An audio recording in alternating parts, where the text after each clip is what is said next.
Now, talk to us how far we have come with the matter of vaccination and addressing head-on this matter of polio.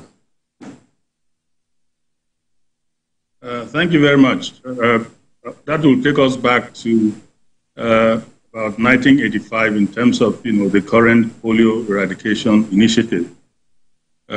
Rotary, after a successful outing in eradicating polio in the Philippines in the late 70s, felt that if it can be done in the Philippines, it can also be done all over the world.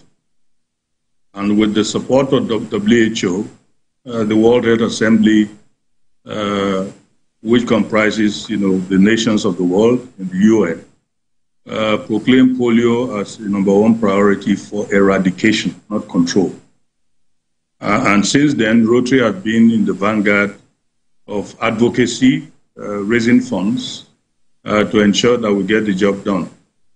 And we're almost there. We started with polio ravaging 125 countries.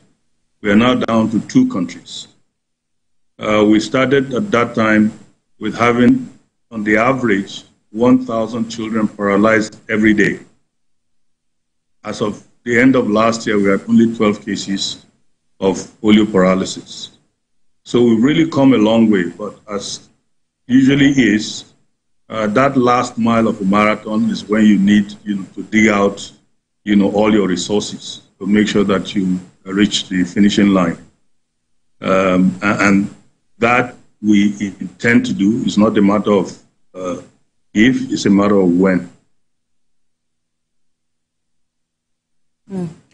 And talk to us about how far we've come in terms of vaccination, and what are the major challenges affecting addressing this situation head on. Yes, vaccination is the as you mentioned in your opening, vaccination is the only way we can prevent children from being paralyzed by the polio virus, because it has no cure, it has no treatment.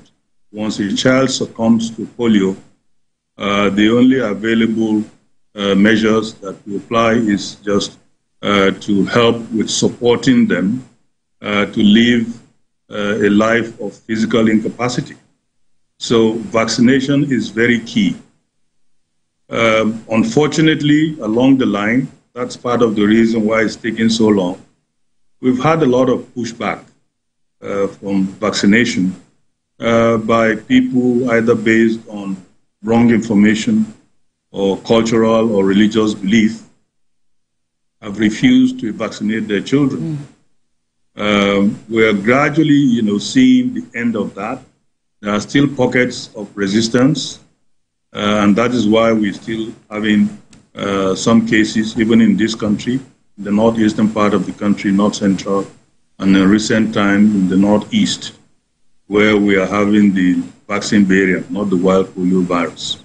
But to us, it's the same. Anything that paralyzes children is not acceptable. So we've had that pushback. If you recall, year 2001, 2002, thereabouts, 7 states in the north totally stopped vaccination entirely for any kind of childhood diseases because of these rumors, and these fears that it may harm, our children.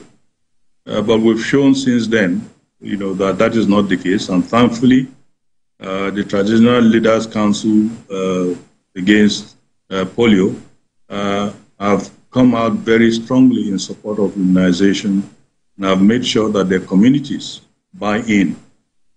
Of course, we have issues of reaching children, either due to distances or due to weather. In the rainy season, areas are flooded. Vaccination campaigns cannot reach children, so we still have a lot of what we call zero-dose children. But like Yoruba says, this has been a very expensive venture. And the governments of the world, Rotary, the Gates Foundation in particular, and a few other philanthropists have joined us in raising money and funding our implementing partners, particularly WHO and UNICEF, to make sure that we get the vaccines and we're able to afford the logistics to get the vaccines to the children so that they get protected against the wild polio virus. And funding remains a very key aspect of this, challenge, because the cold chain system costs money, the vaccines cost money. We're indefatigable field workers who are the ones who actually do the job of vaccinating our children, have to be paid some allowances, have to be transported. So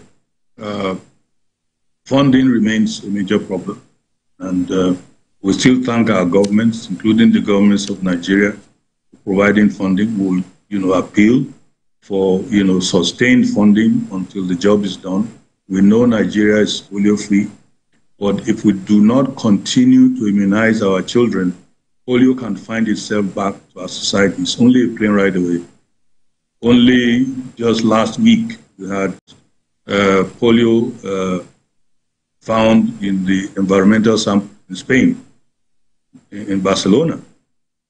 We all are aware that in Gaza, because of the war there, children have gone unimmunized for a year, and we had the paralysis there that required very swift intervention, in which Rotary played a major part of providing about $500,000 for as part of the resources required for the outbreak response.